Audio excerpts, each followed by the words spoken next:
વાર્તામાં નામને તમને જે મન આવે તે કારણ કે વાર્તા દૂર દૂર થાય. એક દીનો એવો સમય મને એક દીનો એવો સમય બન્યો કે જો કે આ 8 વર્ષ પહેલા જ્યારે અમારા હુકાભાઈ જેથી માતાજીના ભુવા નહીં હો વસ્તી તરીકે અને એના દીકરાને જેથી જાય ઉપર દીકરો બીમાર પડ્યો ત્યાં જ ઉપર દીકરાનું નામ જગાભાઈ. એ બીમાર પડે એટલે ઘણા ડોક્ટર પાસે દેખાડ્યું પણ કઈ ઈલાજ થાય નહીં પણ કોઈ હાથ ન લાગે. તેથી અમારા ઉકાભાઈ એમ કહેવાય છે કે ભાવનગરની સિવિલમાં લઈ જાય ડોક્ટરને બતાવાય કે બાપા જોવો ને મારા દીકરાને તકલીફ શું છે. એ ડોક્ટરે એમ કહેવાય છે કે આમ આડ તપાસી કીધું કે ઉકાભાઈ મારેથી કાંઈ થાય એવું નથી, તમારા દીકરાને જઈ મોટા દવાખાને લઈ જાઓ બાપ લઈ જાઓ.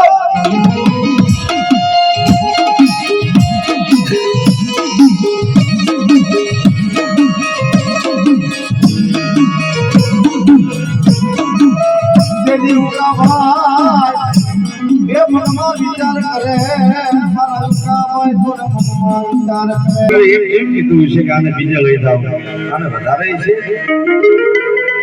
ઘણું મનમાં દુઃખ લાગે છે પણ કરવું શું બાપ.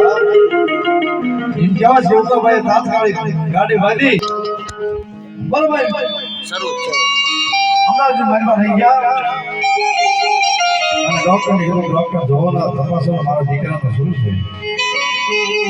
તેથી ડોક્ટરે તપાસ કરી રિપોર્ટ કર્યા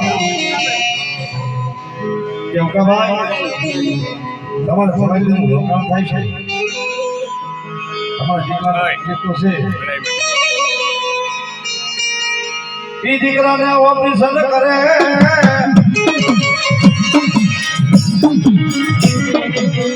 દીકરાને કેવું ઓપરેશન કરે ઓપરેશન કરી નાખ્યું અને સાડે પાંચ કહેવાય કે નળી મૂકી એ નળિયાથી કહેવાય કે ભાઈ જાય સંનાસ કરે કેવું અને તેથી ડોક્ટરે કીધું કે જાઓ ઉકાભાઈ આને તમે ઘેર લઈ જાઓ અને મહિના પછી તમે દેખાડવા આવી જાઓ.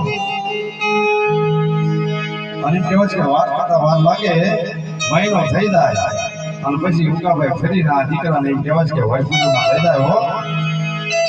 ફરી ડોક્ટરને દેખાડ્યું તેથી ડોક્ટરે રિપોર્ટ કર્યો ને ડોક્ટરને કીધું હો મારે છે ને મને એવું નથી દીકરાને હુરા દીધો છે અમારા ઉકાભાઈ અને એમના પત્ની બે રોય હો.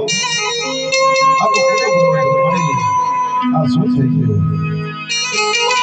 ડોક્ટરે એવું કીધું આ દીકરાને આમ આખો શરીરને ચાકો મારી ઉખાડી નાખ્યો અને પછી ડોક્ટરે છેલ્લે ના પાડી કે ભાઈ મારેથી કઈ નહીં થાય.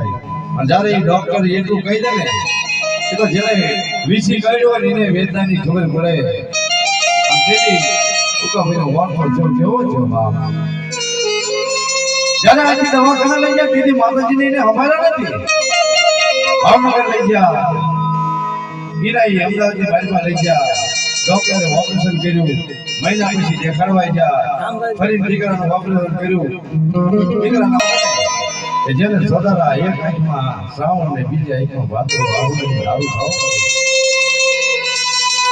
ક્યાં નગર જાય મારી અણિયાળી ના તુગ જાડવે મારી જવાન જ્યારે નાભીજી અવાજ થાય ને હે જ્યારે માતાજી કે નાભીજી આમનો ને કે મા ભગવતીને આવવું પડે કે ભાઈ આ તો હું મારે થાકી ગયો હે કેટલા સમયથી દવાખાને લઈ જશો મારી પાસે કાંઈ નથી રહ્યું બા. પછી બહુ મજાની વાત છે કીધું હવે આજે આવડા થાય અમે આને મારે કરવું